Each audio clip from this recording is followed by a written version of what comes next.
Good afternoon, everybody. I'm going to introduce you to Estelle then.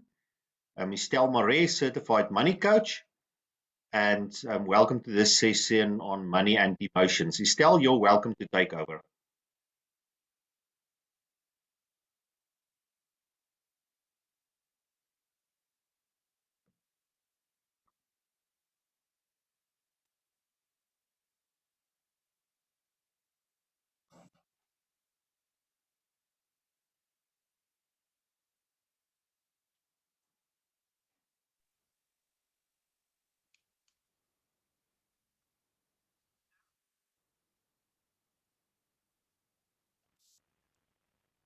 Hello. I'm not sure if you can hear me, but Estelle, you can take over. Hello, we can hear.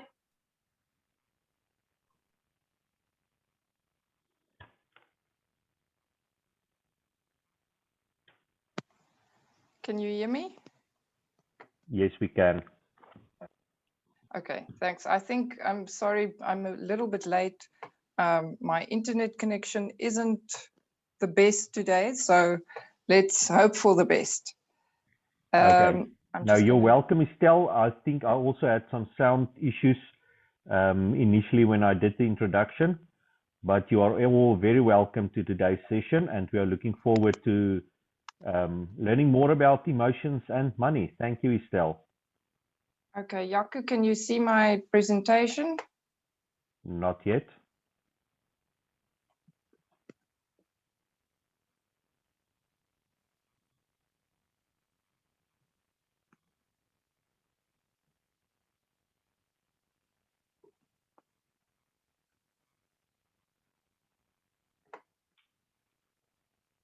We can see it now. Okay. Thank you. Okay, so welcome to everybody who's joining us this afternoon. As I'm sure Jaco told you, I think I didn't hear everything, but I'll just quickly say my name is Estelle, and I'm a financial advisor, but I'm also a money coach. What I find most interesting about finances and personal finances is our behavior around it. So let's get started. Of course, emotions, I think we all will agree that our emotions definitely play a big role in the financial decisions that we make. So that's the reason for this topic. But first, before we get to emotions, I'm going to talk a little bit about a few other things. So first, I'm going to start with the role of the subconscious mind. So I think everybody will know what the subconscious is. I think we are all sort of aware of that, but we don't always think about what does the subconscious really do? Why is it there? And what role does it play? So very much like this image, the tip of the iceberg that you can see above the water, that is what you are conscious of.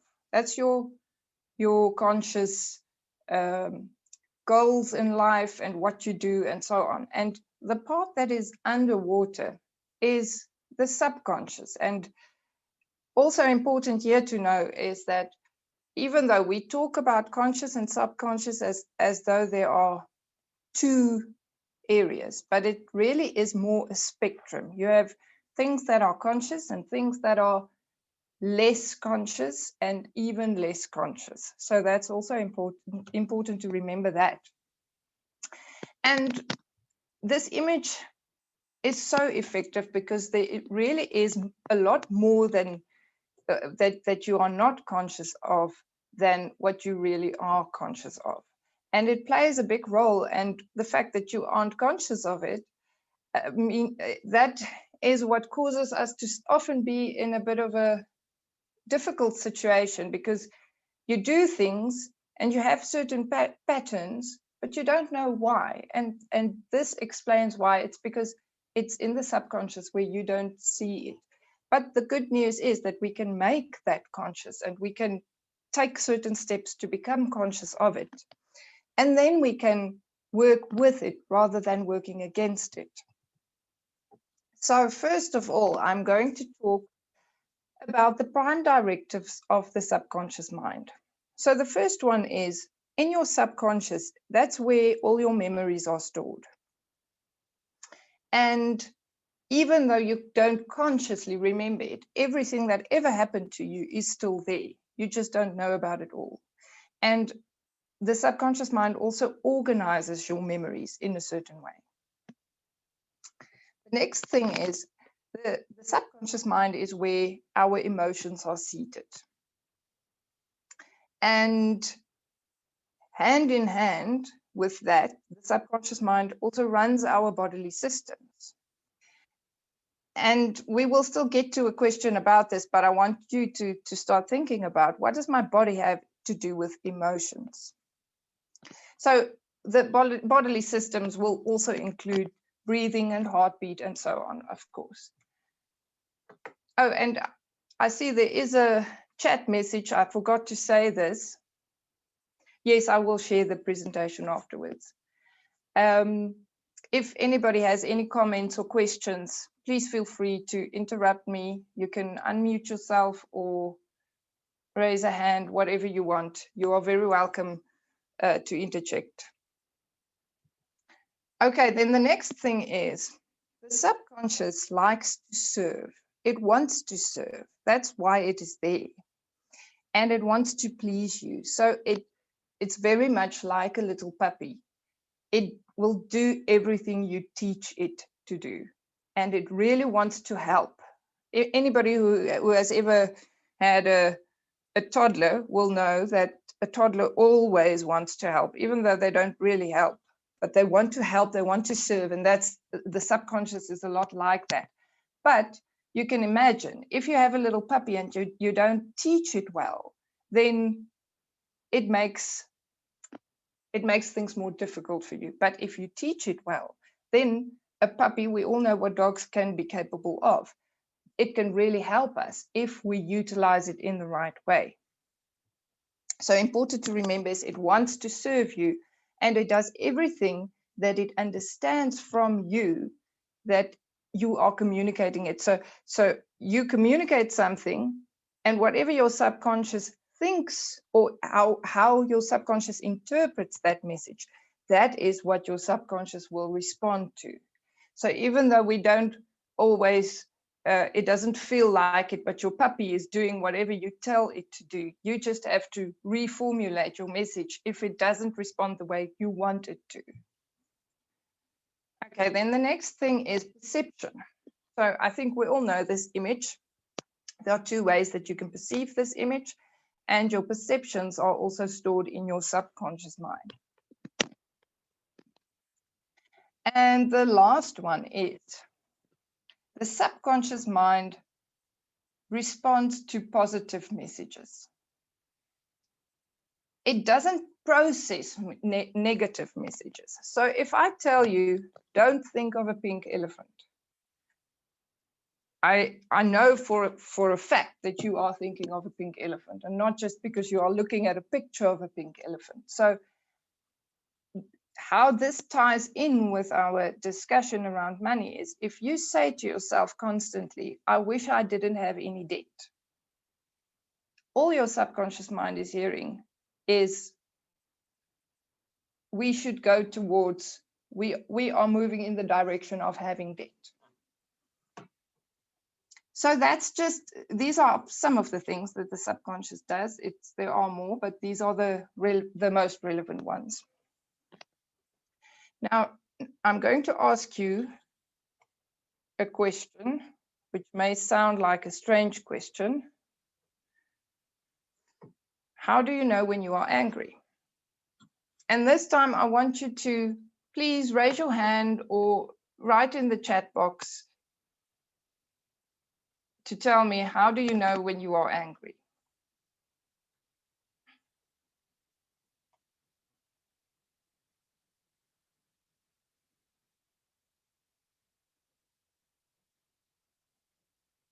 Doesn't anybody want to answer?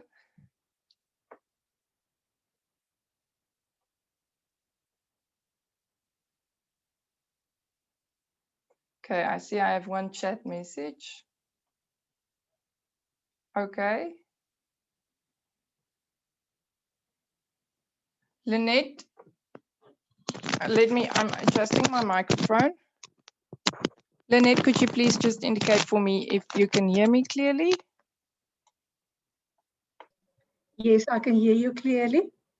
Okay, thank you, Lynette. Okay, somebody's saying, I sweat and shake when I'm angry. Yes, thank you. That's a very good answer. Anybody else who wants to say something?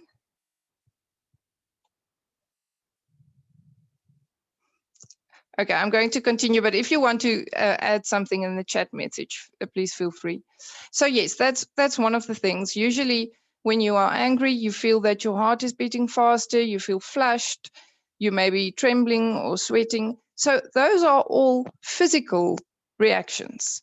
And we often think of yes, my heart starts to beat faster, thank you. We often think of emotions as being something apart from our thoughts, and also we don't always realize that it's simply a physical reaction, but it's a physical reaction to something that you are perceiving. And in order to perceive something, you are thinking about something. So your emotions really are directly linked to your thinking, because thinking leads to feeling. And emotions, why do we have emotions? It's the subconscious is trying to communicate to you through your emotions.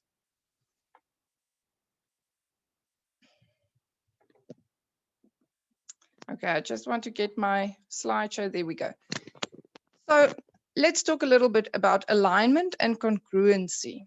So this image, I think we all know, if you swim in the ocean and a sea current takes you in one direction, it doesn't matter what you do, how hard you try, you will not get out of that sea current easily, because the current wants to take you in one direction and you want to go in another direction. So this is something that often happens with us, in the sense that consciously you have certain goals. Consciously you are trying to move in one direction, but subconsciously, your subconscious, very much like a sea current, is taking you in a different direction. And the way we can, or how can I put this, one clue is to know when that is happening is if somebody is incongruent in what they say and what they do. We've all experienced that. Sometimes somebody says something is important to them, but they keep forgetting about it. And that's incongruency. And if what your subconscious wants is something other than what your conscious wants, you will always have a problem. Because remember, the puppy wants to serve you. The little puppy wants to do whatever you told it to do, but now it's going in a different direction because that's what it thinks you want. So the solution to this problem, I don't even really want to call it a problem, but the solution to that is to try and understand what it is that your subconscious wants to tell you, and then to align your goals at the subconscious level with your goals at the conscious level. And then you can only be successful, because the subconscious will then do everything that it can to support you in whatever this goal is that you want to achieve. So, as I've alluded to before, your emotions are directly tied to your thinking, and your emotions really give you feedback on the quality of your thinking. So when you are feeling a negative emotion, stop and ask yourself, what am I thinking about? And why am I experiencing this negative emotion when it is a negative emotion? So usually it is because you are thinking about something, you have a value judgment about what you are thinking about, and then you feel a negative emotion. So a big part of how to solve this problem lies in focusing on the things that you can control. So in terms of money, the things that we don't have control over, to some degree, and it also depends on what your situation is, but let's say how much you earn. You can't change what is written there on your salary slip at the end of the month. That's something that you don't have control over. But you do have control over how much you are spending. You don't have control over your return on investments. That's something that, especially today in our country, we can't do anything about that. But we do have control over how much we save. We don't have control over inflation. We don't have control over the petrol price, politics, the economy, but we do have control over how often you exercise, because if you are healthy, you can work and you can earn money. So that's a big part of financial well-being, is to take care of yourself physically. And your own money habits, that's something that you also have control over. And the quality of your thoughts, what you focus on, and your attitude. And I think we all realize that your attitude when you are facing any type of problem plays a big role in how you will be able to deal with that problem. And one of the important things for me around this topic is, when we feel badly, we don't do well. If you feel badly, you usually make poor decisions. If you feel good, you will almost have, a bigger, you have the advantage that whatever you do when you feel good will probably be more successful. And this is not even just what I think, but this really has been proven by science, that when you feel well, you do better. And that's why it's important to be aware of these things. If you focus on everything in the left column, then you are going to feel badly. And then you're going to make poor decisions.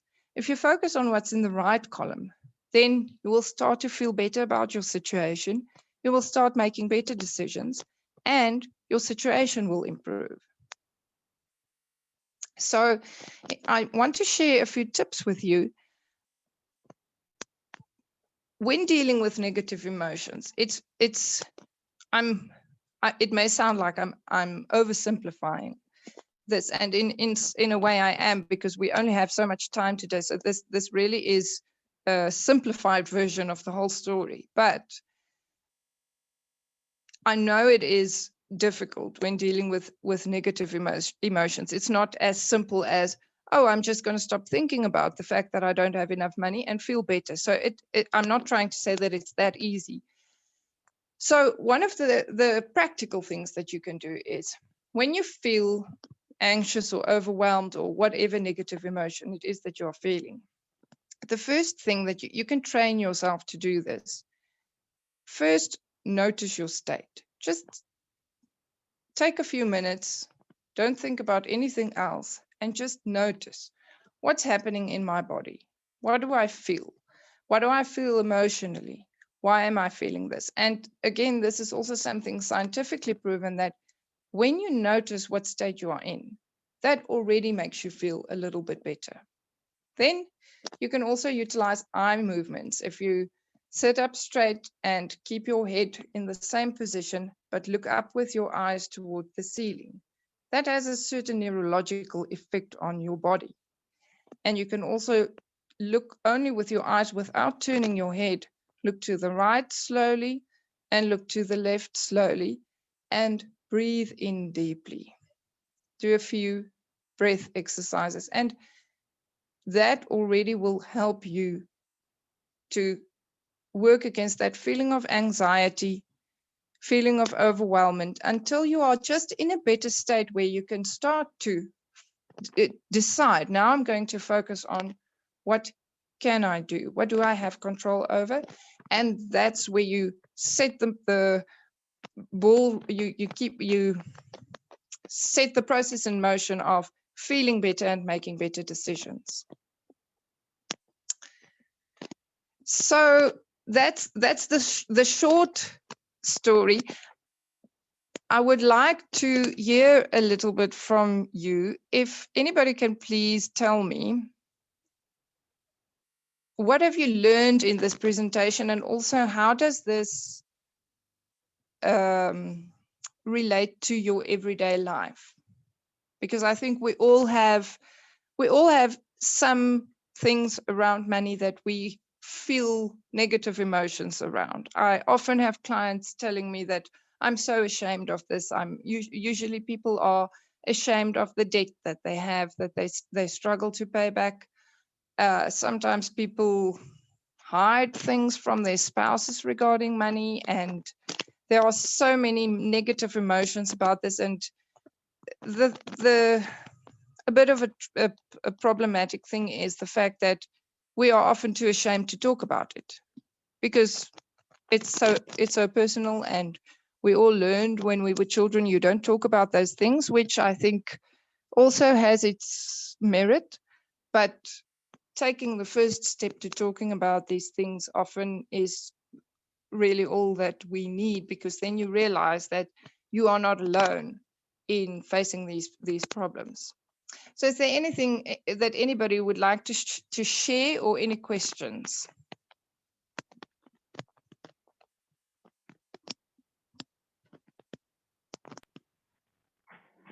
Estelle, if nobody else is, I would like to just share from my own experiences. I think the last remark that you said is about we need to talk more about these things. Is so important because we most of us grew up in a household where our parents didn't talk to us about money. They didn't share with us if they were worried about money. And then what happens is that we don't learn. And if we start to talk about it, it will also help other people. And what you said is just to know that you are not alone already makes a difference to just understand that. Yes, exactly. And you know, it's very true what you say. We often want to shield our children from certain things. We don't want them to know that maybe we have to make difficult financial decisions. And I think, again, even though it has its merit, it's very well intended, but children need to learn that that is part of life. And if I see my parents have to make difficult financial decisions, but I also see them finding a solution to a problem, I think that can be very empowering. And also, you know, arguments when you and your spouse have disagreements about money, that's also something that we tend to want to hide from our children. And I don't think that's always the best thing, because again, if your children see that, okay, mom and dad don't agree on this topic, but they have a way of communicating about it. And of course, then we do want to communicate in a respectful manner. But you know, I think it really is important. And I think in our culture specifically, we have a bit of a problem with many clients actually say this to me, that my parents never talked to me about these things. And I think that's something that we can really do a lot to help our children to navigate this area of personal finances and how to talk about these things.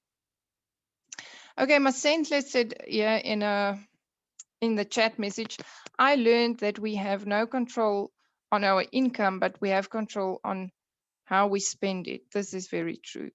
Yes, and you can, I think I forgot to say this, but you can go and make a list for yourself. Make a list of things that you are worried about, but that you don't have control over. And then identify within those things, what do I have control over? So, for example, if you are concerned because your retirement planning isn't on track, or you may think that you may not be saving enough, make a list of that. Make a list of what are you afraid of regarding your retirement? Will I have enough money? Will I be able to live in a safe place? And then also make a list of things regarding that you do have control over, such as how much I save and how well I take care of myself physically. Because remember, again, with retirement, the longer you can stay healthy and keep working, the better it will be for you in terms of that also. Any other comments or questions?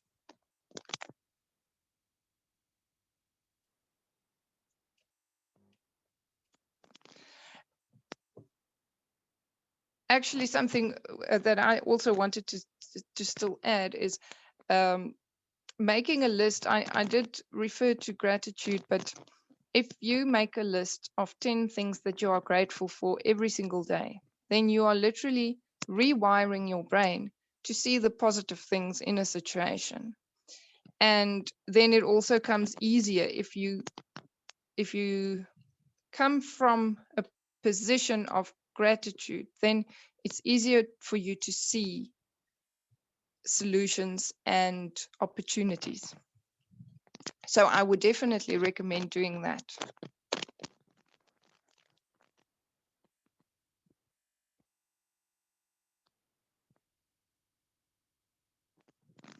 I think if there are no more questions or comments, if there is anybody who still want to talk to me afterwards, then you are welcome to stay.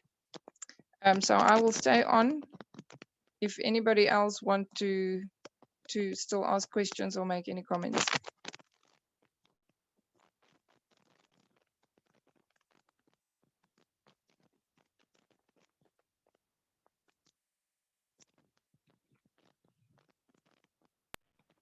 Thank you very much, Estelle, for that insightful presentation. Just the last invite again. You're welcome to look at the next topics for the other month. And yes, I hope you enjoyed today's session and that there's something valuable that you can take along. Thank you very much.